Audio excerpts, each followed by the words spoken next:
안녕하십니까. 경단기에서 경찰학 강의하는 공병인입니다. 자, 오늘 여러분들 정말로다가 고생 많이 하셨습니다. 시험 보느라고 고생하셨고요. 그 다음에 또 시험 끝나고 난 다음에 기쁜 마음도 있고 슬픈 마음도 있고 할 거예요. 그런데 결과도 중요하죠. 결과도 중요하지만 여러분들이 그동안 해왔던 그 과정 굉장히 중요한 겁니다. 그렇기 때문에 여러분들이 그 해왔던 과정, 그걸 소중하게 생각하고요. 결과는 나중에 부수해서 오는 거고요. 아무튼 정말로 다 고생 많이 하셨어요. 많이 하셨고, 요번에 이제 시험이 결국엔 나왔습니다. 시험 봤어요. 자, 그러면 이제 이 경찰학이 이번에 2023년 1차 시험에 어떻게 구성돼서 나왔느냐라고 한다면은 이제 2023년 1차죠. 1차인데 일단 총론하고 강론 비중입니다. 총론에서 30문제 나왔고요. 그 다음에 강론에서 10문제가 나왔습니다. 일단은요, 10문제가 나왔어요. 그러니까 이제 총론하고 강론 비중이 좀 올라왔죠. 옛날에는 뭐 9문제였다가 1문제가 늘었으니까 그렇게 되겠고, 총론 파트에서 여기서 참고로 말씀드리면은 행정법, 뭐 판례 등등등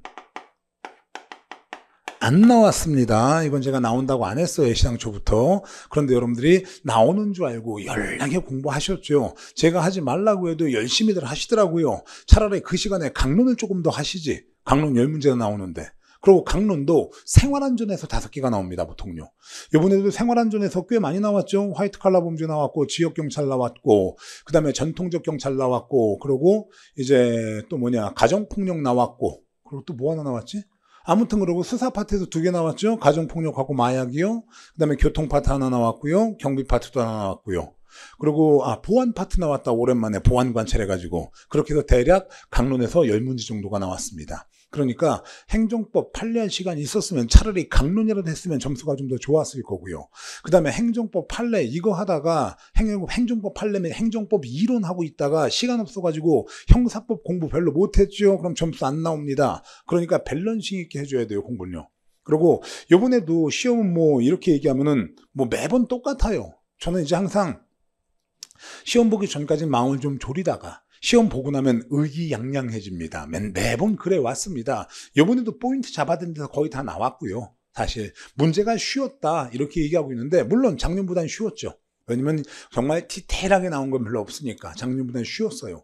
그래도 공부한 사람들한테나 쉬운 거고요. 공부 안 한 사람들은 여전히 어려웠습니다. 그래서 여러분들이 방향을 잘 잡고 가면 될 거고요. 그 다음에 또 궁금한 건 그걸 겁니다. 여기서 절대 그 말을 현혹되지 마십시오. 제가 또 말할 겁니다. 올해 1차 쉬웠으니까 2차는 어려워질 거다. 지가 점쟁이야? 그걸 어떻게 알아? 출제위원 맘이에요. 출제위원이 들어가가지고서 뭐 똑같이 내볼까? 이러면 어떡할 거야 그때는요. 그래가지고 또 매번 그럽니다. 저번에도 그랬어. 이번엔 쉬웠지만 다음번엔 어려워질 거야. 요번에 어려운 거 봤지? 앞으로 계속 어려워질 거야. 그러니까 공부는 어렵게 해야 돼. 그래가지고 학생들 다 잡아먹고 앉아있습니다. 학생들이 스트레스 받죠. 막 이거요. 안 해도 될 거 하고 앉아있으니까. 그 시간에 헌법을 했으면, 그 시간에 형사법을 했으면 내가 점수가 더 잘 나왔을 텐데 이런 생각 들을 겁니다. 진짜로다가요. 그러니까 그런데 뭐 그런 생각 들으면 뭐해 또. 한 보름 정도 지나가지고서 또 다른 각 학원에서 요번엔 쉬웠지만 다음번엔 어려워진다. 요번에 이런 극히 드문 거다. 그리고 또 이제 무조건 어렵게 나온다. 또 개소리 하게 될 거예요. 그럼 또 거기에 또 현혹돼가지고서 또 제가 가르치지 않은 거, 하지 말라고 한 거 또 열심히 합니다. 그냥 시험 전날까지 그래가지고서 제가 가르쳐주지도 않은 이상한 걸 물어봅니다. 절대 그런 누를 범하지 마세요, 이제요. 그동안 해왔잖아요. 그건. 그래서 방향 잡아가지고 하라는 대로 잘 하시면 되는 겁니다. 알겠죠? 자, 아무튼 고생 너무 많이 하셨고요. 그 다음에 이제 바로 수업 시작하겠습니다. 오늘 시험 보는 겁니다. 오늘 시험 본 건데 거의 대다수가 다 우리가 이미 뭐 기출문제에서 동형 문제풀이에서 이론 수업 시간에서 거의 다 한 거예요. 그렇기 때문에 뭐 특별할 것도 없어요. 이 뭐 일명 킬러 문제 그런 것도 없습니다. 솔직히 말해가지고요. 뭐 킬러 문제가 있었다 하더라도 그건 뭔 킬러야. 수업 시간에 다 해줘가지고 포인트 빡빡 잡아주면서 이거야라고 얘기했으면 그때부터는 킬러 아니죠. 이건요. 암살 안 나올 줄 알고 있다 갑자기 탁 튀어나오는 것 그게 암살이지. 대놓고서 내가 너랑 한번 맞짱을 뜨자. 그게 무슨 킬러입니까? 그건요. 그런 문제 없습니다. 하나하나 봅시다. 대륙법기 경찰 개념에 대한 설명으로 가장 적절하지 않은 것. 1. 경찰이라는 용어는 라틴어의 폴리티아에서 유래한 것으로 도시국가에 관한 일체의 정치, 특히 헌법을 지칭하였다. 맞죠, 이건요? 그래서 경찰이라는 용어 자체는 고대에서 이렇게 성립했고, 두 번째, 경찰국가 시대 경찰 작용의 분화 현상이 나타나 경찰 개념이 외교, 군사, 재정, 사법을 제외한 내무행정 전반에 국한되었다. 맞죠? 자, 이건 당연히 맞춰야 되는 겁니다. 매번 많이 나오는 거예요.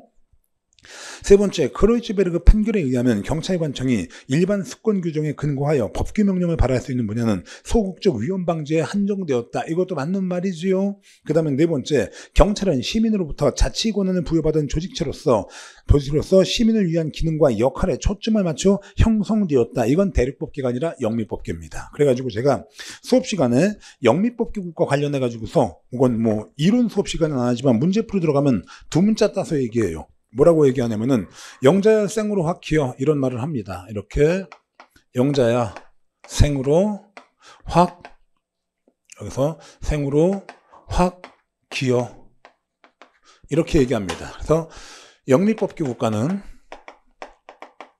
자치권에 기초해 가지고서 성립하였으며 국민의 생명,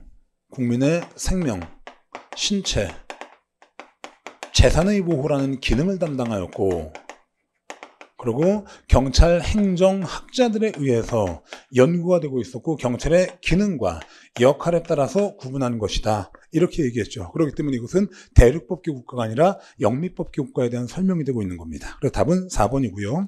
그 다음에 형식적 의미의 경찰과 실질적 의미의 경찰에 관한 설명으로 가장 적절하지 않은 것. 이것도 당연히 맞춰줘야 되는 겁니다. 이것도요. 매번 나오는 거고 중요한 거라고 말씀드렸어요.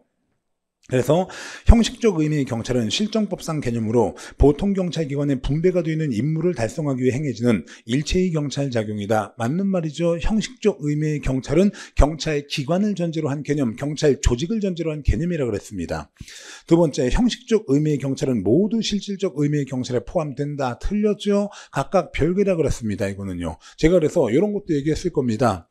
형식적 의미의 경찰이라고 하는 것, 이것은 경찰 기관이 담당하기만 하면, 이렇게 경찰 기관이 담당하기만 하면 그때부터 서비스를 하던 명령 강제를 하던 다 이것은 형식적 의미의 경찰이다. 그리고 실질적 의미의 경찰, 실질적 의미의 경찰은 명령 강제하기만 하면, 이렇게 명령 강제 이거 하기만 하면 이것을 경찰 기관이 담당하던, 이것을 이렇게 경찰 기관이 담당하던 아니면 일반 행정기관이 담당을 하던 관계없이 다 실질적 의미의 경찰이라고 그랬어요. 그렇기 때문에 이렇게 경찰기관이 담당하는 명령 강제, 이것은 형식적 의미의 경찰과 실질적 의미의 경찰에 공통으로 들어가는 말입니다. 그런데 이렇게 경찰기관이 담당하는 서비스는 오로지 형식적에만, 일반 행정기관이 담당하는 명령 강제는 오로지 실질적 의미의 경찰에만, 그러니까 형식적 의미의 경찰이 실질적 의미의 경찰에 포함하는 것도 아니고 실질적 의미의 경찰이 형식적 의미의 경찰에 포함하고 있는 것도 아닙니다. 그래가지고 2번 바로 틀렸고요. 세 번째, 실질적 의미의 경찰은 독일의 행정법학에서 정립이 된 학문상 개념이다. 맞고, 네 번째, 실질적 의미의 경찰은 사회의 공공안녕과 질서 유지와 같은 소극적 목적을 위한 작용이다. 맞습니다. 그 다음에 이제 3번에 경찰의 종류와 구별 기준의 연결이 가장 적절하지 않은 것. 1. 질서경찰, 봉사경찰, 경찰의 목적에 따른 분류. 틀렸죠? 이거는요. 자, 그래서 제가 행사, 목적, 독자, 행보, 예진, 아시에발, 그 다음에 국자, 서재, 찌질한 봉사 이런 얘기 했습니다. 그래가지고 질서경찰과 봉사경찰은 찌질한 봉사, 질질봉사라 그랬어요. 이렇게요. 질질봉사. 그래가지고서 이건 경찰 서비스의 질과 내용에 따라 가지고서 질서 경찰과 봉사 경찰로 나뉘어지고 목적으로 다 나뉘는 것, 이건 행사 목적입니다. 이렇게 행사 목적입니다. 그래서 이건 경찰의 목적과 임무에 따라 가지고서 행정경찰과 사법경찰로다가 나뉘어진다 그랬습니다. 그렇기 때문에 1번 바로 틀렸죠. 그 다음에 2번 예방경찰과 진압경찰, 경찰권 활동 시점. 그래서 이건 예진, 아시발. 그 다음에 이제 국가경찰과 자치경찰, 국자, 소재, 권한과 책임에 따른 분류. 그 다음에 평시경찰과 비상경찰, 비평 담당. 그래서 담당 기관에 따른 분류. 다 다 맞아요. 답은 1번밖에 없고요.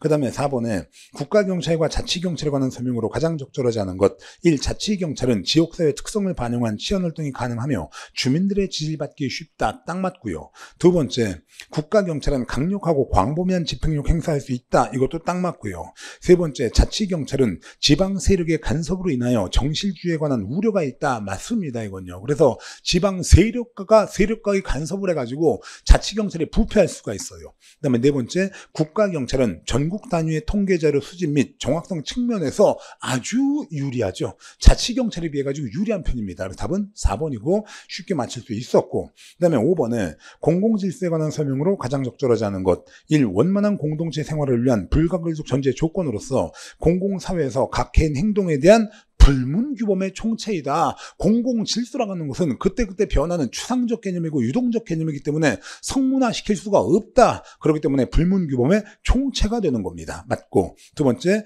공공질서 개념은 절대적인 것이 아니라 시대에 따라서 변화하는 상대적이고 유동적인 것이다. 맞는 말이죠. 그때그때 변해요.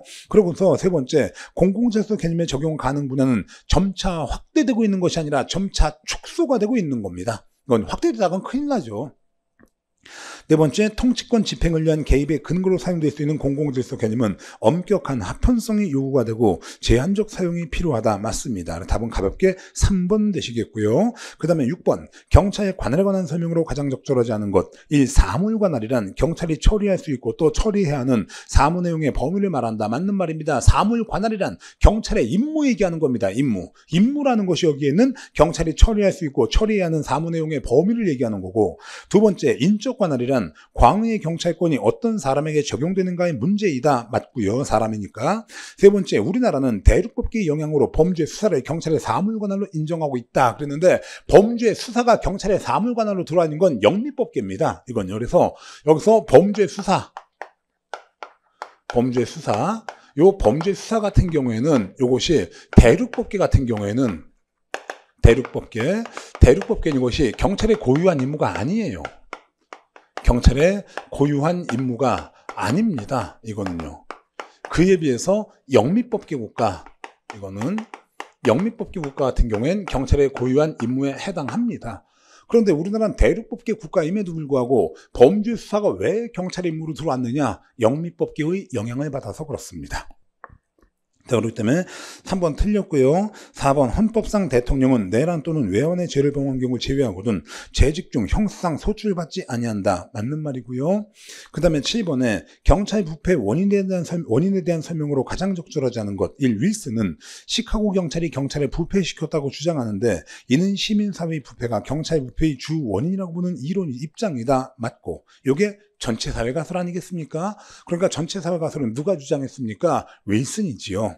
그 다음에 두 번째, 구조원인 가설은 신임 경찰관들이 그들이 선배 경찰관들에 의해 조직의 부패한 전통 내에서 사회화됨으로써 부패의 길로 들어선다는 입장이다. 맞는 말이고요. 정입니다. 세 번째, 미끄러운 경사로 이론은 사회 전체가 경찰의 부패를 묵인하거나 조장할 때 경찰관은 자연스럽게 부패 행위를 하게 되며 초기 단계에서는 설령 불법적 행위를 하지 않더라도 작은 호의에 길들여져 나중에는 명백한 부정부패로 빠지게 된다는 것이다. 맞는 말이죠. 이렇게 작은 호의 관련 이론이 미끄러운 경사로 이론이에요. 그 다음에 전체 사회 가설은 리더 폴 로벅 바커 등이 주장한 가설이 다 틀렸죠. 전체 사회 가설은 윌슨이고요. 리더 폴 로벅 바커, 이건 구조원인 가설 되는 겁니다. 그렇기 때문에 답은 개뿐하게 4번 되겠습니다. 자, 그래가지고 현재까지 여기 7번까지 좀 안타까운 얘기지만은요, 공부를 제대로 하셨으면 틀리면 안 됩니다. 여기까지는 다 맞춰야 돼요. 그 다음에 이제 8번, 경찰청 공무원 행동 강령에 해당하지 않는 것, 이랬는데 이건 제가 의무 파트에서 맨날 얘기했던 게 있습니다. 뭐냐, 이 의무가 국가공무원법상 의무냐, 경찰공무원법상 의무냐, 공직자윤리법상 의무냐, 경찰청 공무원 행동 강령상 의무냐, 경찰공무원 복무 규정이냐 라고 하는 거, 그거 중요하다 그랬어요. 내용보다 중요한 게 이게 무슨 법상 의무인지 요거 고르는 게 중요하다고 했습니다. 자, 보게 되면 1번에 공무원은 상급자가 자기 또는 타인의 부당한 이익을 위하여 공정한 직무 수행을 현저하게 해치는 지시를 하였을 때에는 그 사유를 상급자에게 소명하고 지시에 따르지 아니하거나 행동강령 책임관과 상담할 수 있다. 맞습니다. 이거 경찰청 공무원 행동강령이 나오는 내용이고, 두 번째, 공무원은 수사 단속의 대사기능이 없어 중 경찰청장이 지정하는 유형의 업소 관계자와 부적절한 사적 접촉을 해서는 아니 되며 공적 또는 사적으로 접촉한 경우 경찰청장이 정하는 방법에 따라 신고하여야 한다. 맞고요. 세 번째, 공무원은 직무 수행 중 알게 된 정보를 이용하여 유가증권, 부동산 등과 관련된 재산상 거래 또는 투자를 하거나 타인에게 그러한 정보를 제공하여 재산상 거래 또는 투자를 돕는 행위를 해서는 아니 된다. 이거 다 경찰청 공무원 행동 강령에 있어요. 근데 4번 한번 보세요. 경찰 공무원은 정당이나 정치단체에 가입하거나 정치활동에 관여하는 행위를 해서는 아니 된다. 이게 뭡니까? 정치관여 금지 의무 아닙니까? 정치관여 금지 의무는 무슨 법에 있는 겁니까? 경찰 공무원법에 있는 겁니다. 그렇기 때문에 경찰청 공무원 행동 강령과는 관계가 없습니다. 이건요. 그래서 이건 경찰 공무원법에 있는 거예요. 자, 다음에 9번 화이트 칼라 범죄입니다. 근데 이 화이트 칼라 범죄 보면서 학생들이 소름 돋았대요. 왜냐면 제가 그랬거든요. 범죄학에 있는 사람 이름 쓸데없이 외우지 말아라. 굳이 외우고 싶다면 화이트 칼라 범죄 서덜랜드가 주장한 것이다. 이건 알아두라고 얘기했고요. 그 다음에 화이트 칼라가 뭐라 그랬습니까? 이거 무슨 색깔이에요? 이거 하얀색 아닙니까? 그래서 일반적으로다가 이게 노동자들은 파란색이기 때문에 블루 칼라라고요. 그 다음에 관리직에 있는 사람들은 하얀색이기 때문에 화이트 칼라라 불러요. 그래서 이렇게 화이트 칼라 하얀색 와이셔츠를 입고 있는 사람들이 행하는 범죄는 물리적 침해가 아니라 자신의 지위를 이용해서 저지르는 범죄인 겁니다. 그런 걸 화이트 칼라 범죄라고 부릅니다. 그래가지고 화이트 칼라 범죄는 1. 초기 화이트 칼라 범죄를 정의한 학자는 서덜랜드입니다. 맞아요. 두 번째, 화이트 칼라 범죄는 직업활동과 관련하여 높은 지위를 가지고 있는 사람에 의해서 저지르는 범죄이다. 맞죠? 근데 3번 한번 보세요. 일반적으로 살인, 강도, 강간 범죄는 화이트 칼라 범죄로 분류가 된다. 틀렸죠? 화이트 칼라 범죄는 물리적 침해가 없는 범죄입니다. 그래서 횡령, 배임, 유가증권 위조, 컴퓨터 범죄 이런 게 화이트 칼라 범죄예요.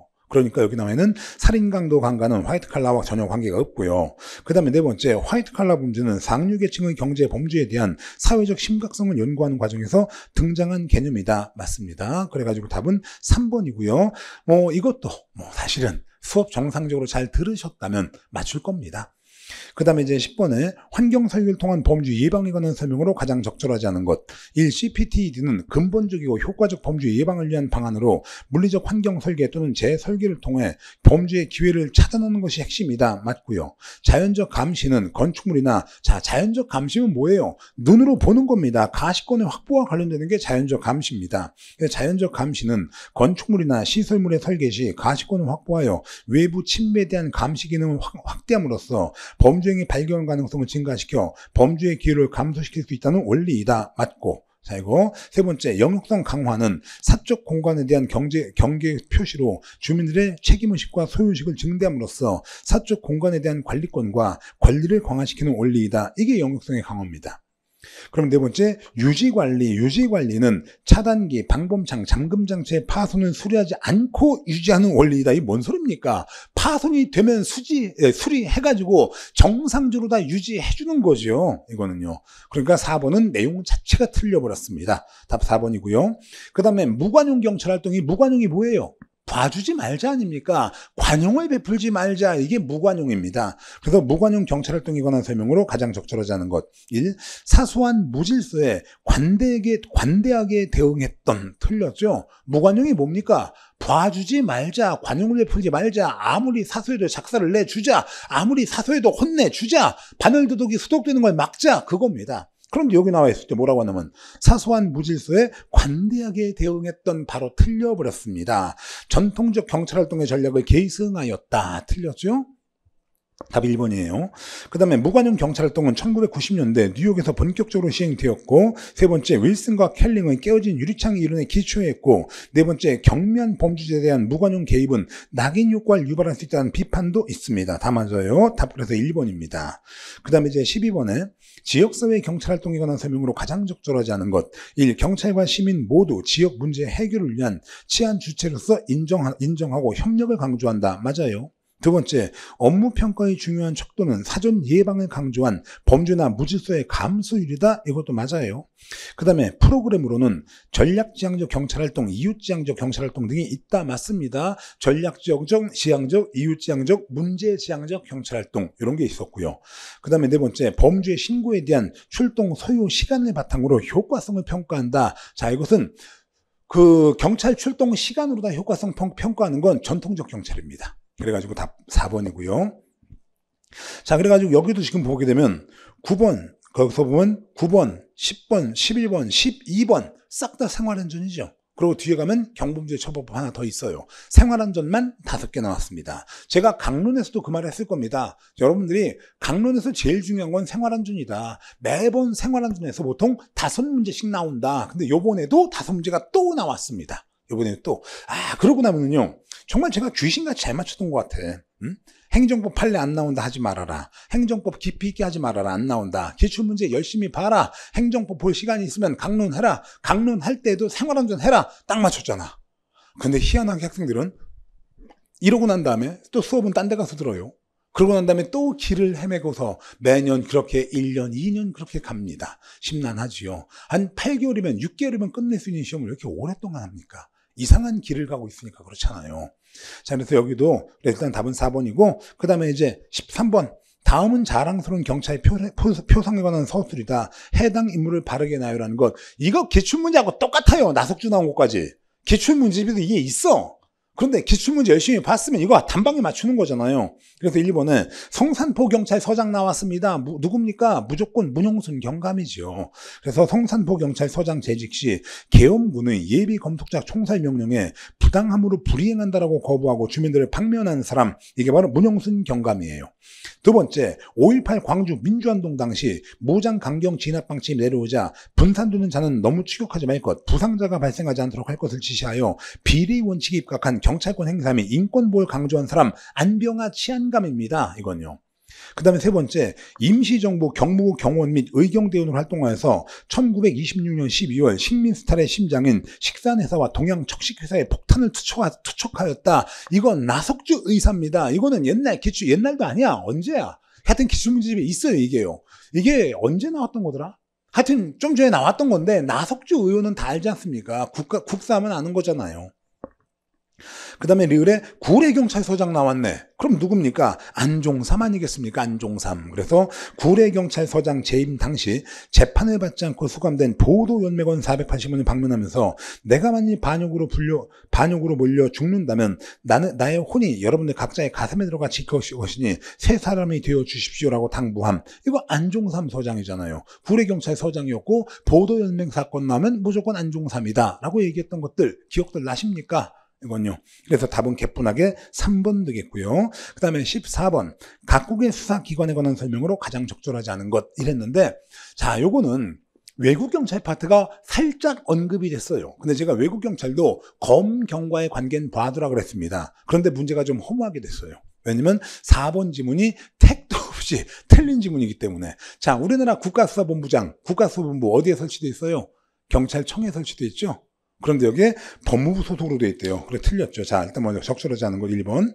영국의 국립범죄청은 2013년 중대조직범죄청과 아동범죄 대응센터를 통합하여 출범하였다. 맞는 말이에요. 그 다음에 미국의 연방범죄수사국은 2001년 9.11 테러 이후 테러 예방과 수사에 많은 역량을 집중시키고 있다. 맞는 말이고요. 세 번째, 독일의 연방범죄수사청은 연방헌법기관 요인에 대한 신변 경호도 담당한다. 이것도 맞고요. 네 번째, 한국의 국가수사본부는 국가수사본부 고위공직자 범죄 등에 관한 수사를 독립적으로 수행하기 위해 법무부 장관 소속으로 설치하였다. 틀렸죠? 국가수사본부는 경찰청에 설치하는 거고, 제가 이거 문풀 때도 냈던 거예요. 물론 여기 있는 거 다 문풀 때 냈던 겁니다. 여러분들 문풀 굉장히 얇거든요. 그 안에 이 문제 다 들어가 있어요. 거기서 제가 뭐라 그랬냐면, 문제에서 저는 어떻게 냈냐면 국가수사본부는 행안부 소속으로 설치한다 이러고 냈는데 틀린 지문이었고요. 실제 시험은 법무부로 바꿔냈습니다. 그걸요. 아무튼 그래서 답은 4번이고, 그리고 15번에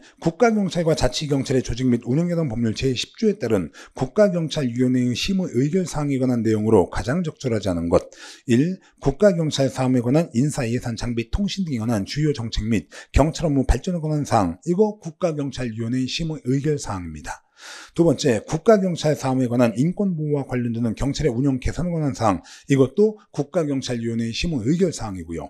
세 번째, 지방행정과 치안행정의 업무 조정에 관한 사항. 자, 이거는 옛날에 치안행정협의회라는 게 있었어요. 지금은 이제 치안행정협의회가 없어지고 시도자치경찰위원회가 들어갔죠. 그때 그 치안행정협의회의 업무입니다. 국가경찰위원회가 아니고. 그러니까 3번은 일단 국가경찰위원회의 심의 의결사항과는 거리가 멉니다.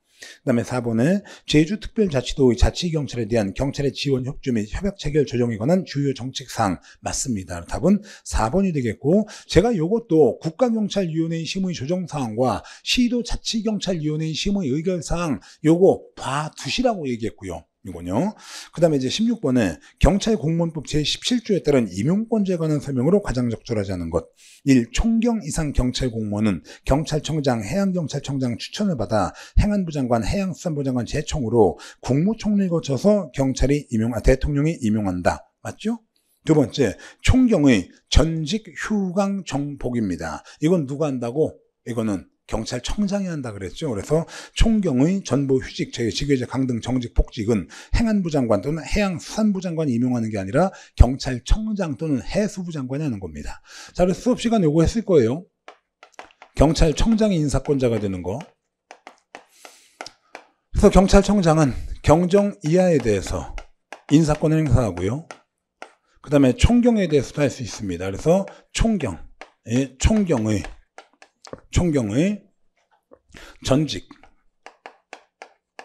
휴강, 정복, 이것은 경찰청장은 들었습니다. 그래서 총경의 전보, 직위 해제, 휴직, 강등, 정직, 복직, 이건 경찰청장이 하는 겁니다. 이건요. 자, 그렇기 때문에 2번 바로 틀렸고요. 3번에 경정 이하 경찰 공무원은 경찰청장, 해양경찰청장이 임용한다. 맞죠? 다만 경정으로의 신규 채용, 승진임용 면직은 경찰청장 또는 해양경찰청장 제청으로 국무총리 거쳐서 대통령이 한다. 맞고요. 네 번째, 경찰청장은 대통령령으로 정하는 바에 따라 경찰공무원 임용에 관한 권한의 일부를 특별시장, 광역시장, 도지사, 특별자치시장 또는 특별자치도지사, 국가사법부장, 소속기관장, 시도경찰청장에게 위임할 수 있다. 다 맞아요. 그래서 틀리는 것 2번밖에 없고, 17번 국가공무원법상 직위 해제에 관한 설명으로 가장 적절하지 않은 것.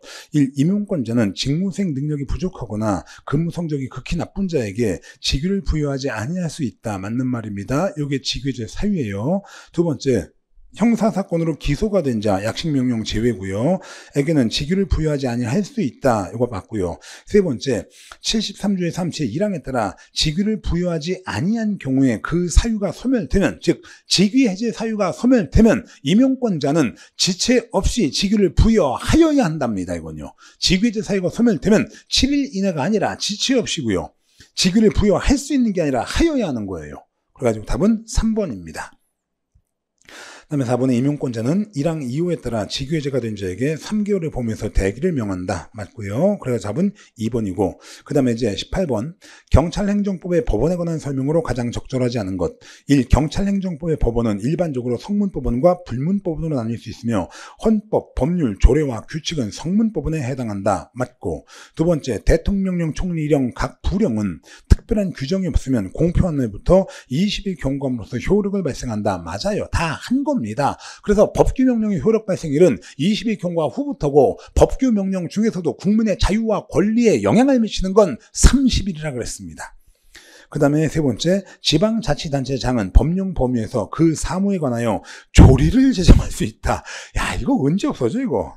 이건 실력 문제가 아니라 시력 문제죠. 조리가 아니라 뭡니까? 조례죠, 조례. 조리는 불문법원이고 조례를 제정할 수 있는 거죠. 3번 틀렸습니다. 그 다음에 4번에 사회의 거듭된 관행으로 생성한 사회생활 규범이 사회의 법적 확신과 인식에 의하여 법적 규범으로 승인, 강행되기에 이르는 것을 관습법이라 한다. 맞고요. 자, 답은 3번이고, 그 다음에 이제 19번에 경찰 비례의 원칙에 관한 설명으로 가장 적절하지 않은 것. 1. 경찰 비례의 원칙은 일반적 수권조항에 근거하여 경찰권을 발동하는 경우는 물론이고, 개별적 수권조항에 근거하여 경찰권을 발동하는 경우에도 적용된다. 맞습니다. 그 다음에 두 번째, 적합성의 원칙은 경찰관의 어떤 조치가 경찰 목적 달성을 위해 필요한 경우를 할지라도 그 조치에 따른 불이익이 그 조치로 인해 발생하는 이득보다 큰 경우에는 경찰권을 발동해서는 안 된다. 이게 뭡니까? 상당성의 원칙이죠. 경찰권 발동으로 인한 손해가 이득보다 크다면 아예 경찰권을 발동하지 마라. 그리고 경찰은 대포로 참새에 쏘아서는 안 된다. 이게 다 상당성의 원칙에 대한 설명 아닙니까? 그러니까 적합성하고는 틀렸죠? 답이 2번입니다. 그 다음에 3번에 필요성의 원칙은 목적을 달성하려는 수단이 여러 가지가 있는 경우 적합한 여러 수단 중 가장 적게 침해를 가져오는 수단을 선택해야 한다는 원칙이 필요성의 원칙이고, 이 필요성의 원칙을 최소 침해의 원칙이라고도 합니다. 그 다음에 네 번째, 경찰 비례의 원칙은 행정기본법 제10조, 경찰관 직무집행법 1조 2항 등에서 근거를 찾을 수 있다. 맞아요. 자, 그래 답은 2번이고, 그 다음에 20번, 경찰 하명에 관한 설명으로 가장 적절하지 않은 것. 1. 경찰 하명은 경찰상 목적을 위하여 국가의 일반 통치권에 의거 개인에게 특정한 자기, 부자기, 급부, 수인, 의무를 명하는 행정작용이다. 맞습니다. 그리고 부작위 하명, 이게 뭐냐면 뭐뭐하지 마라 라고 하는 거예요. 뭐뭐하지 마라, 이걸 뭐라고 합니까? 금지라고 합니다. 금지. 그렇기 때문에 부작위 하명은 적극적으로 어떤 행위 하지 말 것을 명하는 것으로 면제는 아니죠. 면제는 자기급부 수인 의무의 해제가 면제입니다. 자기급부 수인 의무 해제가 면제예요. 자, 이거 뭐냐면 하명을 해요. 하명은 자귀, 부작위, 급부, 수인, 의무를 부과하는 것. 이게 하명입니다. 그랬을 때 이 중에서 요 부작위, 의무의 해제, 이게 바로 허가입니다. 금지의 해제가 허가예요. 그렇게 되겠고, 그 다음에 그게 아니라 여기에는 자귀, 급부, 수인, 요 의무의 해제,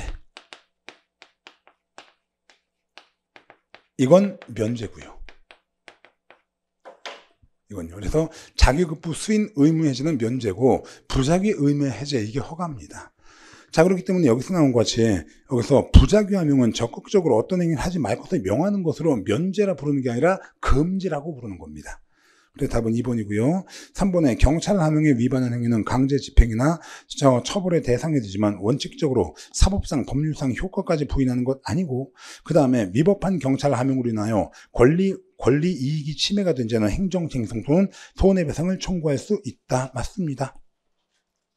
자, 그렇게 되겠고요. 그 다음에 이제 21번에 행정기본법상 부관에 관한 설명으로 가장 적절하지 않은 것. 1. 행정청은 처분의 재량이 있는 경우에 부관 붙일 수 있는 건 맞고, 행정청은 처분의 재량이 없는 경우에는 법률에 근거가 있는 경우에만 부관 붙일 수 있고 맞고, 그 다음에 행정청은 부관을 붙일 수 있는 처분이 당사자의 동의가 있는 경우에도 그 처분을 한 후에도 부관을 새로 붙이거나 종전의 부관 변경할 수도 있고, 네 번째, 부관은 행정처분의 목적에 위배가 되는 것이 아니어야 하고 맞아요. 그리고 실질적 관련이 없을 것을 요건으로 한다. 실질적 관련도 없는데 뭐하러 부관 붙여요? 실질적 관련이 있어야죠. 실질적 관련이 있어야 부관을 붙이는 거지. 아무 관련도 없는데 뭐하러 부관을 붙여? 그러니까 이것은 답은 4번인 겁니다. 실질적 관련이 있을 것, 이렇게 해줘야 되는 겁니다. 자, 그리고 이제 22번에 행정상 의무이행 확보 수단에 관한 설명으로 가장 적절하지 않은 것. 1. 과징금은 원칙적으로 행정법상 의무를 위반한 자에 대하여 당해 위반 행위로 얻은 경제적 이익을 박탈하기 위한 목적으로 부과하는 금전적 제재가 과징금 맞고요. 그 다음에 경찰관 직무집행법 제6조, 경찰관은 범죄 행위가 목전에 행하여 치러가고 있다고 인정될 때는 이를 예방하기 위하여 관계인에게 필요한 경고를 하고, 그 행위로 인하여 사람의 생명, 신체에 위해를 끼치거나 재산에 중대한 손해를 끼칠 우려가 있는 긴급한 경우에는 그 행위를 제재할 수 있다는 규정은 행정상 즉시강제에 해당한다. 맞아요. 경찰관 직무집행법이 경찰상 즉시강제의 일반법입니다. 그러니까 경찰관 직무집행법에 있는 건 싹 다 즉시강제라고 보시면 돼요. 그래 놓고 3번 보시면 뭐라고 나오느냐.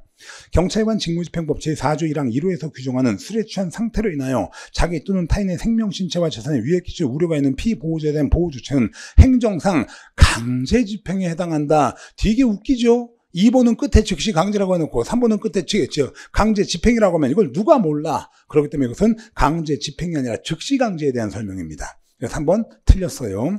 4번 가산세는 개별세법의 과세의 적정을 기하기 위하여 정한 의무의 이행을 확보할 목적으로 그 의무 위반에 대하여 세금 형태로 가하는 행정상 제재이다. 맞습니다. 그래가지고 적절하지 않은 것 3번 되시겠습니다. 그 다음에 24번에 공공기관의 정보 공개에 관한 법률에 대한 설명으로 가장 적절하지 않은 것. 1. 청구인은 이의신청 절차에 거치지 아니하고 행정심판 청구할 수 없다 그랬는데 이의신청 절차 없이 행정심판 청구할 수 있고 이의신청 절차 없이 행정소송도 제기할 수 있습니다. 그렇기 때문에 1번 바로 틀려버렸습니다. 그 다음에 2번에 정보란 공공기관이 직무상 작성 또는 취득하여 관리하고 있는 문서 및 전자 매체를 비롯한 모든 형태의 매체 등에 기록된 사항을 말한다. 맞고요. 세 번째, 공공기관은 부득이한 사유로 법 제11조 1항에 따른 기간 이내에 공개 여부를 결정할 수 없을 때에는 그 기간이 끝난 날 다음 날부터 기산하여 10일의 범위에서 공개 여부 결정 기간 연장할 수 있습니다. 맞고, 이 경우 공공기관은 연장된 사실 원정 사유를 청구인에게 지체 없이 문서입니다. 문서. 정보공개 청구만 문서 또는 말이고 나머지는 싹 다 문서예요. 그 다음에 네 번째, 공공기관은 청구인이 사본 또는 복제물의 교부를 원하는 경우에는 이를 교부하여야 한다. 다 맞아요. 아무튼 답은 1번이고요. 그 다음에 이제 25번. 자, 요거 하나만 우리가 평상시에 잘 다루지 않는 겁니다. 왜냐면 제가 행정절차법을 작년까지는 해드렸어요. 그런데 보니까 행정절차법이 잘 안 나오겠더라고. 물론 책에는 있어요. 책에 있는데 잘 안 나오겠더라고요. 그래가지고 잘 안 해드리긴 했는데 이것도 보면 압니다. 자, 일단 여기서 의견 수렴 과정에 뭐가 있냐면 의견 제출이 있고 청문이 있고 공청회가 있습니다. 자, 그랬을 때 행정절차법상 행정청이 처분할 때 청문하여야하는 경우가 아닌 것. 1. 다른 법령 등에서 청문하도록 규정하고 있는 경우. 맞고, 두 번째, 해당 처분의 영향이 광범위하여 널리 의견을 수렴할 필요가 있다고 행정청이 인정하는 경우, 이럴 땐 공청회를 해야죠. 청문이 아니라. 이럴 땐 공청회를 하는 겁니다. 청문이 아니고요. 그래서 답은 2번이고요. 인허가 등 취소 처분하는 경우, 그다음에 법인이나 조합 등의 설립 허가의 취소 처분하는 경우, 이럴 땐 다 청문하는 경우입니다. 답은 그래서 2번이고, 지금까지 요 25번 요 문제 하나만 조금 여러분들이 좀 안 보던 거일 수가 있어요. 그 다음에 26번 행정심판법상 재결에 관한 설명으로 가장 적절하지 않은 것. 1. 재결은 서면으로 한다. 서면주의가 원칙입니다. 두 번째, 위원회는 심판 청구가 이유가 없다고 인정되면 그 심판 청구를 기각한다. 맞습니다. 세 번째, 위원회는 지체 없이 당사자에게 재결서의 등본을 송달하여야 하며 재결서가 청구인에게 발송되었을 때 그 효력이 생긴다. 이랬는데, 자, 제가 여러분들이 수업 시간에 뭐라고 했습니까? 공문서의 효력은 우리나라는 발송주의입니까? 도달주의입니까? 도달주의입니다. 그자에게 도달했을 때부터 효력이 발생해요. 그래서 보내가지고 도달해야 됩니다. 송달됐을 때 효력이 발생하는 거지 발송됐을 때가 아니에요. 발송은 보낸 거고 송달은 받은 겁니다. 그러니까 요 송달이 도달주의죠. 그렇기 때문에 3번은 올바르게 고치면 위원회는 지체 없이 당사자에게 재결서 등본을 송달하여야 하며 재결서가 청구인에게 송달되었을 때 그 효력이 생긴다. 이렇게 해줘야 되는 겁니다. 그러니까 3번 개뿐하게 틀렸죠. 자, 이건 굳이 우리가 행정심판법을 몰라도 돼요. 제가 얘기할 때 공문서, 우리나라는 다 도달주의가 원칙이라고 많이 얘기를 했습니다. 그 다음에 네 번째, 재결의 기속력은 재결의 주무 및 그 전제가 된 요건 사실의 인정과 판단, 즉 처분 등의 구체적 위법 사유에 대한 판단에만 미친다 할 것이고, 종전 처분이 재결에 의해서 취소가 되었다 하더라도 종전 처분 시와는 다른 사유로 처분하는 것은 기속력에 저촉되지 않는다. 자, 맞는 내용인데 별로 중요한 내용은 아닙니다. 뭐 설명해 드리려면 설명할 수도 있겠지만 뭐 기출문제 풀이 시간도 아니라 오늘 시험 본 거에 대해서 해설하는 건데 뭐 굳이 이것까지 할 필요 있겠습니까? 답은 그래서 일단 3번이고요. 그 다음에 27번 경찰관 직무집행법상 보호조치 등에 관한 설명으로 가장 적절한 것. 1. 긴급구호를 요청받은 공공보건의료기관이나 공공구호기관은 정당한 이유 없이 긴급구호 거절할 수 없죠. 정당한 이유가 없으면 긴급구호 거절할 수 없고, 이때 긴급구호를 거절하게 되면 응급의료법에 의해 가지고 처벌됩니다. 두 번째, 경찰관은 보호조치할 경우 구호 대상자가 휴대하고 있는 무기, 흉기 등 위험을 일으킬 수 있는 것으로 인정되는 물건을 공공보건의료기관이나 공공구호기관에 임시로 영체해 놓을 수 있다. 자, 무기, 흉기를 왜 공공보건의료기관에 영체해 놓습니까? 여러분들 볼 때 경찰관이 보호조치할 때 구호 대상자가 휴대하고 있는 무기, 흉기 등 위험을 일으킬 것으로 인정되는 물건은 어디에 둬야 돼요? 이거는 경찰관서에서 보관해야죠. 이거는. 그러고 돌려줘야 되고요. 그러니까 공공보건의료기관이나 공공구호기관에 임시로 영체해 놓을 수 있다. 틀렸죠? 이거는요. 그 다음에 세 번째, 경찰관은 보호조치했을 때는 지체 없이 구호 대상자의 가족, 친지 또는 그 밖의 연고자에게 그 사실을 알려야 하며 연고자가 발견되지 아니한 때에는 구호 대상자를 적당한 공공보건의료기관이나 공공구호기관에 즉시 인계해야 됩니다.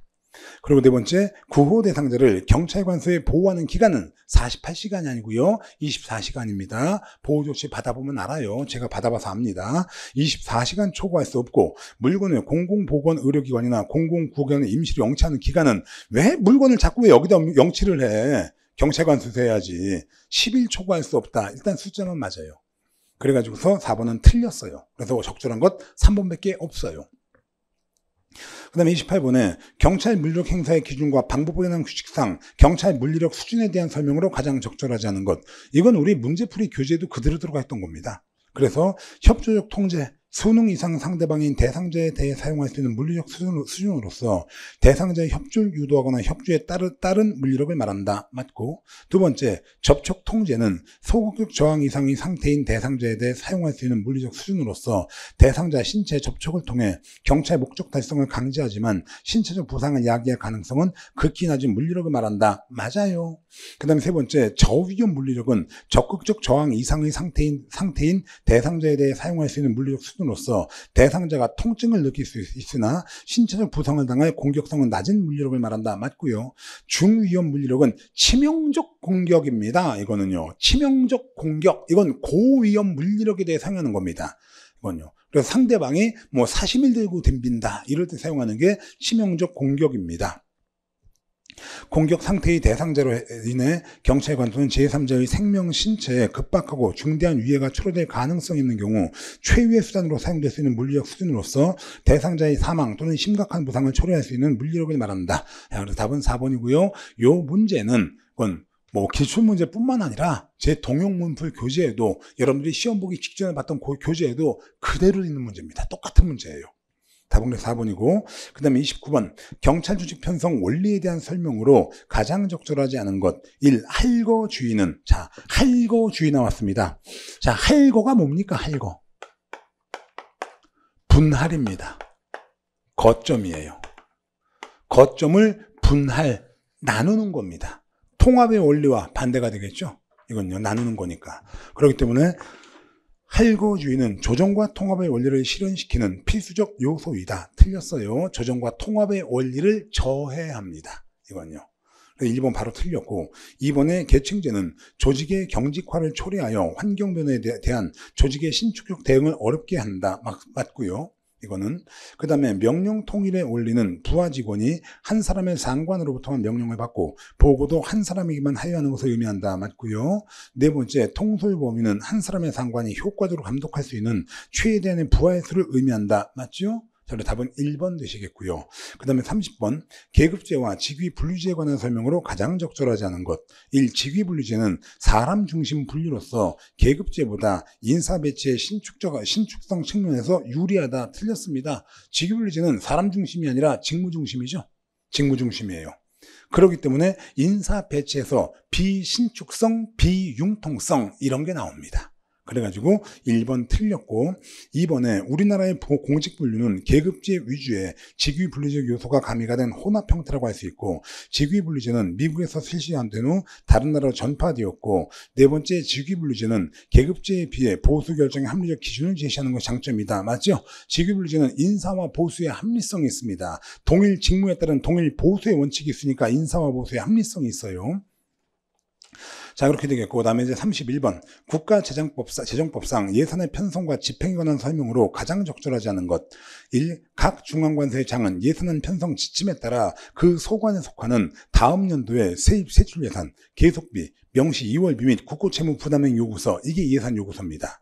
요걸 작성하여 매년 5월 31일까지 기획재정부 장관에게 제출하여야 한다. 맞아요. 예산 요구서의 제출은 매년 5월 31일까지 기재부 장관에게 해요. 이번에 기재부 장관은 예산 요구서에 따라 예산을 편성하여 국회의 심의 거친 후, 국회가 아니라 국무회의입니다. 제가 수업 시간에도 국회하고 국무회의하고 그렇게 다른 겁니다. 그러니까 주의하십시오 라고 많이 얘기해드렸는데 드디어 나왔네요. 그래서 국회의 심의를 거치는 게 아니라 국무회의의 심의를 거친 후 대통령의 승인을 얻어야 합니다. 그래서 2번 틀렸어요. 3번에 각 중앙관서장은 예산이 확정된 후 사업 운영 계획 및 이에 따른 세입 세출 예산 계속비, 국고 채무 부담행위를 포함한 예산 배정 요구서를 기획재정부 장관에게 제출을 해야 되고요. 네 번째, 기획재정부 장관은 각 중앙관서장에게 예산을 배정한 때에는 감사원에 통지해야 합니다. 자, 그래가지고서 적절하지 않은 거 답 2번 되겠습니다. 그 다음에 이제 32번. 보안 업무 규정상 비밀 보호에 관한 설명으로 가장 적절하지 않은 것. 1. 비밀은 그 중요성과 가치의 정도에 따라서 구분되는데 누설될 경우 대한민국과 외교관계가 단절되고 전쟁을 일으키며 국가의 방위계획, 정보활동 및 국가 방위에 반드시 필요한 과학과 기술의 개발을 위태롭게 하는 등의 우려가 있는 비밀은 1급 비밀에 속한다. 맞아요. 일단 삼손이지라고 그랬습니다. 두 번째, 비밀은 해당 등급의 비밀 취급 인가를 받은 사람만 취급할 수 있으며 암호 자재는 해당 등급의 비밀 소통용 암호제 취급 인가를 받은 사람만 취급할 수 있다. 맞다 그랬고요. 세 번째, 검찰총장, 국가정보원장, 경찰청장은 1급 비밀 취급 인가권자와 라고 그랬는데 경찰청장, 제가 수업 시간에 이런 말을 했어요. 경찰청장 겁나게 높은 사람입니다. 하지만 우리 경찰은 1급 비밀 취급할 수가 없습니다. 그래가지고 경찰청장은 2급 및 3급 비밀 취급 인가권자가 되는 거지 1급 비밀 취급 인가권자가 되는 게 아닙니다. 그러니까 여기서 경찰청장 낑겨 들어가지요. 틀려버렸습니다. 경찰청장은 1급 비밀 취급 인가권자와 2급 및 3급 비밀 소통용 암호제재 취급 인가권자에 해당한다. 틀렸어요. 답은 3번이고요. 4번은 비밀은 적절히 보호할 수 있는 최저 등급입니다. 최저 등급, 최고 등급 아닙니다. 으로 분류하되 과도하거나 과소하게 분류해서는 안 된다. 이렇게 되겠습니다. 그래서 적절하지 않은 것 3번밖에 없고요. 그 다음에 33번에 경찰 인권 보호 규칙에 관한 설명으로 가장 적절하지 않은 것. 1. 경찰관 등이란 경찰청과 그 소속기관의 경찰 공무원, 일반직 공무원을 말한다. 단 무기계약 근로자 및 기간제 근로자, 의무경찰은 제외된다. 이랬는데 제가 수업 시간에 이런 말 해드렸죠. 자, 경찰 공무원법만, 경찰 공무원법 얘만 의무경찰 포함되지 않고요. 나머지는 홀라당 다 의무경찰에 포함된다고 얘기했죠. 그러니 경찰 인권 보호 규칙상 경찰관 개념에도 당연히 의무경찰 포함입니다. 그렇기 때문에 무기계약 근로자, 기간제 근로자, 의무경찰 포함 이래야 됩니다. 그래서 2번 틀렸어요. 1번 틀렸어요. 그 다음에 2번에 경찰활동 전반에 거친 민주적 통제를 구현하여 경찰력 오남용을 예방하고 경찰활동의 인권 지향성을 높여 인권을 존중하는 경찰활동을 정립하기 위해 경찰청장 및 시도경찰청장의 자문기구로서 각각 경찰청 인권위원회, 시도경찰청 인권위원회를 설치하여 운영한다. 이렇게 되겠고, 그 다음에 세 번째, 경찰청장은 국민의 인권보호와 증진을 위하여 경찰인권정책 기본계획은 5년마다 수립입니다. 기본계획은 5년마다 수립해야 되는 거 맞고요. 그 다음에 네 번째, 인권보호 담당관은 인권침해를 예방하고 제도를 개선하기 위해 연 1회 이상 인권 관련 정책 이행 실태, 인권교육 추진 현황, 경찰청과 그 소속기관의 청사 및 부속시설 전반의 인권침해 요소의 존재 여부를 진단하여야 한다. 진단은 연 1회입니다. 맞아요. 답은 1번이고. 그 다음에 34번 경범죄처벌법상 다음 괄호 들어갈 숫자로 알맞은 것. 자, 이건 얼마냐면은 제가 60만원 이하, 20만원 이하, 10만원 이하 해당하는 거 다 외우시라고 그랬습니다. 자, 그래서 20만원 이하에 해당하는 거 뭐 있어요? 경범죄처벌법상 20만원 이하에 해당하는 거. 그래가지고서 외울 때 방광부표 이러고 외웠죠? 방광부표. 그래가지고서 업무방해, 광은 거짓 광고, 부는 출판물 부당 게재,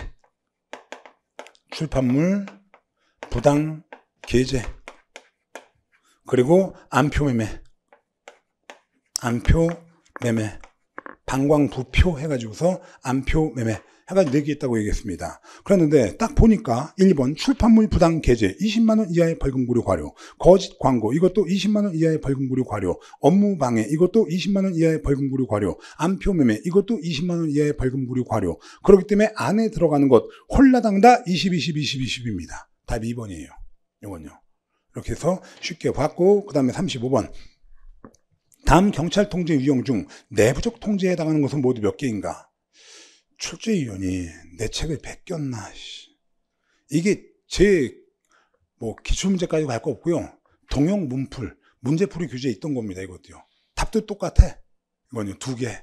제가 그러면서 그런 말 했거든요. 2개 2번 이런 짓 하지 말라고. 2개 2번이 아니라 2개 1번입니다. 그렇게 해서 자, 청문감사 인권관제도 이건 내부 통제입니다. 국민권익위원회 이거 외부 통제예요. 국무총리 수석이니까. 그 다음에 국가경찰위원회 행안부 소속이니까 외부 통제입니다. 소청심사위원회 이거 인사혁신처 소속이니까 외부 통제고요. 경찰청장의 훈련권 내부 통제고요. 국회 이거 당연히 외부 통제죠. 그러니까 내부 통제는 기억하고 미음 2개밖에 없습니다. 그 다음에 36번에 가정폭력범죄의 처벌에 관한 특례법상 가정폭력범죄에 대해 사법경찰관이 취할 수 있는 긴급 임시조치로 가장 적절하지 않은 것. 해대 긴급 임시조치는 백방전기 3개밖에 없어요. 그건 백방정비, 100m 이내 접근 금지, 점연은 방실부터 퇴거 등 격리, 백방전기인 전기통신 이용 접근 금지입니다. 그러니까 일본에는 국가경찰관서의 유치장 또는 구치소의 유치, 이건 긴급 임시조치에 들어가지 않아요. 그리고 2번 피해자 또는 가정 구성원이나 그 주거 직장 등에서 100m 이내 접근 금지, 이게 백방의 100입니다. 두 번째 피해자 또는 가정 구성원의 주거, 점에는 방실, 이게 백방의 방이에요. 방실로부터 퇴거된 격리. 그 다음에 백방전기라고 그랬죠. 피해자 또는 가정 구성원에 대한 전기통신기본법 2조 1호의 전기통신을 이용한 접근 금지, 이게 백방전기입니다. 그러니까 백방전기 요거만 긴급 임시조치에 해당하고 나머지는 긴급 임시조치가 아니에요. 답은 1번이고요. 그 다음에 37번. 다음은 마약류 관련한 법률 및 동법 시행령상 마약류에 관한 설명이다. 보기 1의 설명과 보기 2의 마약류 품명이 가장 적절하게 연결된 것. 기억, 진해 고담제 튀어나왔습니다. 이거 뭡니까? 텍스트로 메트로판 럼이나 정글 주스 아니겠습니까? 애새끼들이 감기약, 돼지 감기약 거기다 소주에다 타먹고 한복 먹고 뿅 가는 거, 이런 거요. 그래가지고 진해 거담제로서 의사의 처방이 있으면 약국에서 구입 가능하고 도치감과 환각작용을 일으키게 되어 사용량의 수십 배를 남용하는 경우도 있다. 청소년들이 소주에 타서 마시기도 하며 특히 정글주스라고도 불리운다. 이게 바로 텍스트로메트로판 럼이납니다. 이게요. 그리고 두 번째, 골격근 이완 효과가 있는 근골격계 질환 치료제로서 과다 복용 시 인사불성, 혼수, 쇼크, 호흡저하, 사망에 이를 수 있다. 이게 S정입니다. 그래서 부작용으로 혀 꼬부라지는 소리가 난다 그랬죠. S정입니다. 이게요. 이건. 그래서 카리스포르트로 대한 설명이고요.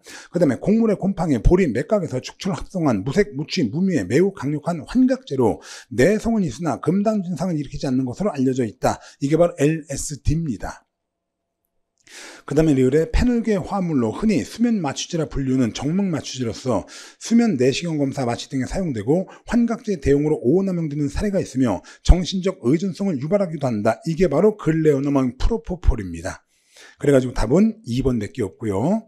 그 다음에 38번에 재난 및 안전관리 기본법에 관한 설명으로 가장 적절하지 않은 것. 1. 재난이란 국민의 생명, 신체, 재산과 국가에 피해를 주거나 줄 수 있는 것으로 사회재난과 자연재난으로 구분되는 겁니다. 자연재난과 인적재난 아닙니다. 자연재난과 사회재난입니다. 으로 구분하는 거고요. 두 번째, 재난관리란 재난의 예방, 대비, 대응, 복구를 위해서 하는 모든 활동 말하는 거 맞고요. 그 다음에 세 번째, 경찰청장은 국가 및 지방자치단체가 행하는 재난 및 안전관리 업무를 총괄 조정하는 건데, 재난 및 안전관리 업무에 대한 총괄 조정은 누가 합니까? 행안부 장관이 하는 겁니다. 행안부 장관. 그 행안부 장관이 중앙대책본부장이고요. 그래가지고 지문 4번을 봐도 행안부가 나와. 그래서 대통령령으로 정하는 대규모 재난의 대응 복구 등에 관한 사항을 총괄 조정하고 필요한 조치를 하기 위하여 행정안전부에 중앙재난안전대책본부를 둔다. 그래서 이 행안부에 중앙재난대책본부를 두기 때문에 당연히 이 재난 및 안전관리의 업무에 관한 총괄 조정도 행안부 장관이 하는 거예요. 그래가지고 3번 틀렸습니다. 경찰청장이 한다고 되어 있죠? 틀린 겁니다. 그 다음에 39번에 음주운전 관련 판례에 관한 설명 중 가장 적절하지 않은 것. 자, 1. 경찰관이 술에 취한 상태에서 자동차를 운전한 것으로 보이는 피고인을 경찰관 직무집행법에 따른 보호조치 대상자로 보아 경찰관서로 데려온 직후 음주 측정을 요구하였는데 피고인이 불응하여 음주 측정 불응죄로다 기소가 된 사안에서 위법한 보호조치 상태를 이용하여 음주 측정 요구가 이루어졌다는 등 특별한 사정이 없는 한 피고인의 행위는 음주 측정 불응죄에 해당한다. 맞아요. 자, 보면 경찰관이 술에 취한 상태에서 자동차를 운전한 것으로 보이는 피고인, 술 취했대죠? 이건요, 주취자 아닙니까? 보호조치 대상자 맞죠? 그러니까 그 사람 보호조치 하는 거 적법이죠? 적법한 보호조치 중에 발생한 음주 측정도 적법이죠? 그러니 거기에 대해서 측정 거부하게 되면은 음주 측정 불응죄 성립하죠? 그 판례입니다. 그 다음에 두 번째, 술에 취해 자동차 안에서 잠을 자다가 추위를 느껴 히터를 가동시키기 위해 시동을 걸었고 실수로 자동차의 제동장치를 건드렸으나 처음 주차할 때 안전조치를 제대로 취하지 아니한 탓으로 원동기의 추진력에 의하여 자동차가 약간 경사진기를 따라 앞으로 움직여 피해자 차량 옆면을 충격하게 된 경우 자동차 운전에 해당한다. 틀렸죠? 자, 운전이라는 것은 목적적 요소를 포함하고 있기 때문에 자동차 안에 있는 사람의 의지나 관여 없이 자동차가 움직였다. 그건 운전이 아니에요. 그래서 어떤 사람이 추워가지고서 단순히 운전하려는 게 아니라 차 안에서 잠이 들었다가 추워가지고 히터를 좀 켜야겠다. 그래서 시동을 딱 거는 순간 차가 앞으로 갔다. 그래서 남의 차에 박았다. 그것은 운전이 아니기 때문에 음주운전도 안 되는 겁니다. 그러니까 운전 아니에요. 답은 그래서 2번이고 이건 겁나게 많이 나온 판례입니다. 이건요. 기출문제집에도 있고 기본서에도 있고 우리 문풀 교재에도 있고 그런 겁니다. 답은 2번. 그다음에 3번에 음주 측정 요구 당시 운전자가 술에 취한 상태에서 자동차를 운전하였다고 인정하면 상당한 이유가 있었으며 음주운전 종료 후 별도의 음주 사실이